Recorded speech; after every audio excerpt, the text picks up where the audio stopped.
जून की आज तारीख है और यहाँ पे भाजपा कार्यालय के सामने डीएड के सभी कैंडिडेट जिन्होंने 2023 में भर्ती परीक्षा दिलाई थी वो यहाँ पे मौजूद है। हम जानना चाहेंगे कि क्या कुछ इनकी मांगे हैं और किस वजह से इतनी कड़कती धूप में ये यहाँ पे मौजूद है। तो मैं यहाँ पे डीएड के एक साथी से पूछना चाहूंगा, मैं आपसे जानना चाहूंगा कि क्या आपकी मांगे हैं और आप यहाँ पे क्यों उपस्थित हो। सर, हमारी मांगे जो 2023 में सहायक शिक्षक भर्ती का जो सिर्फ सरगुजा बस्तर संभाग के लिए आया था, जिसमें आदिवासी भाइयों के लिए विशेष करके ये भर्ती आया था, जिसमें 6200 में लगभग 70% उन्हीं लोग के लिए ये पद आया था। उसमें क्या किए थे, प्राइमरी में बीएड वाले को नियुक्ति दिए थे डीएड की जगह पे। तो उसके लिए हम हाई कोर्ट और सुप्रीम कोर्ट में जाकर केस लड़े, हाई कोर्ट में जीते, हाई कोर्ट से हम सुप्रीम कोर्ट गए, बीएड वाले सुप्रीम कोर्ट गए तो वहां हम भी लड़े, वहां से भी जीत कर आए। उसके बावजूद भी हमें नियुक्ति नहीं दे रहे और बीएड को बाहर करके उनको बर्खास्त करके हमें डीएड वाले को नियुक्ति देने के लिए बोले थे। लेकिन अभी तक हमें सिर्फ 1299 पद पे नियुक्ति मिला है और उसमें 1316 पद अभी भी रिक्त है। उसके अतिरिक्त 984 पद जिसमें अभी तक काउंसलिंग कराया ही नहीं है और हमें तो नियुक्ति नहीं दिया है और बीएड को सीधा बर्खास्त करके उनको समायोजन कर दिए।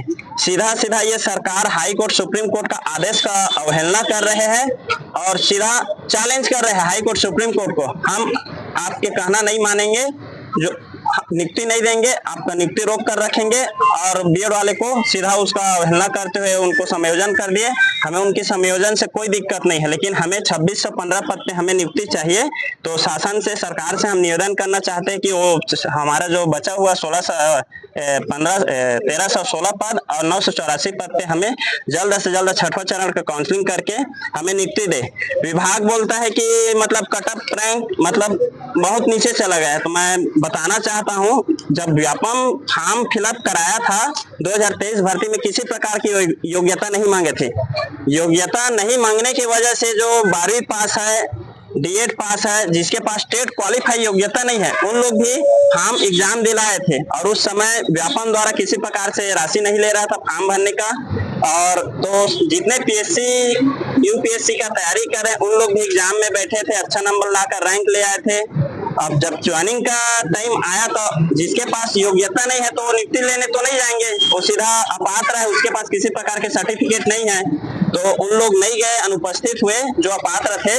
इस वजह से हमारा 1316 पद अभी भी बचा है। तो सरकार से मैं बोलना चाहता हूँ, हम ओबीसी 64 नंबर लाकर अगर हम हमारा रैंक मतलब रैंक नीचे है तो 10वीं 12वीं में तो 33% में भी पास होते हैं, हम तो 64% लेकर आए हैं।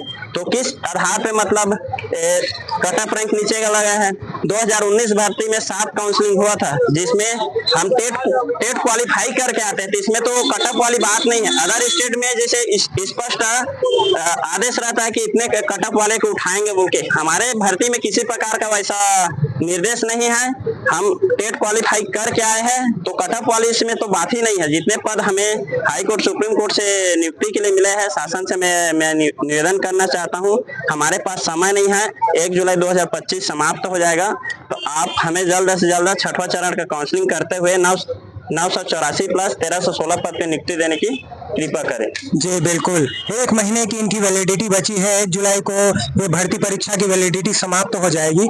समय है, कैंडिडेट यहाँ पे उपलब्ध है और पोस्ट भी बचा हुआ है, तो बिल्कुल इनकी मांगे जायज है कि इनको नियुक्ति मिलना चाहिए। सरकार से यही अपील है इस डीएड के सभी कैंडिडेट की कि समय पर इनकी नियुक्ति पूर्ण की जाए और शायद सरकार का ये जो वादा है उस वादे को निभाया जाए। धन्यवाद।